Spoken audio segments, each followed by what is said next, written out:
It's very interesting to see where we're at when it comes to the console war, because instead of trying to gaslight people into thinking modern consoles are doing better than Nintendo, they're not. Like, instead, they're trying to go back to the past and create this alternate reality where, like, PlayStation destroyed the N64 and nobody played it and nobody liked any of the games on it. You know, I still play mine today. You know, Smash Bros became the tentpole IP for Nintendo.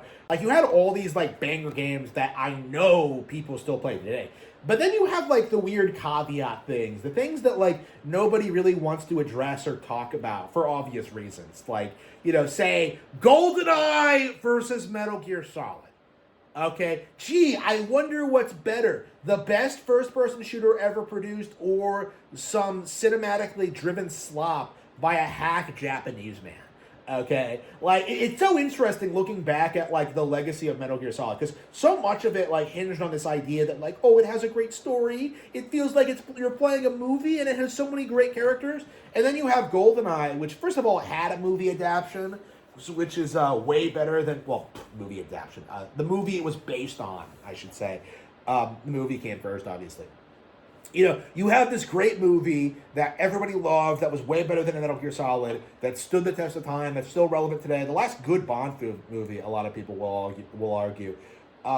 GoldenEye was awesome, okay? And then you get the video game, and it's like, wow, you're telling me, like, you know, I am James Bond, I'm completing my mission objectives, I gotta get through these stages, I gotta figure this out, I gotta fight these guys, I gotta fight Xenia, I gotta protect Natalia, I've gotta, like, you know, throw Trevelyan off the...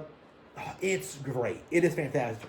And then you play Metal Gear Solid, and it's just like, I don't know, just walk through these hallways. You know, it's like, it's just a stellar first-person game. It has, like, all these great level designs. It has, like, this unique design with, like, these stages that you can play over and over again and get better and better at. You get, like, all these cool weapons, like, all this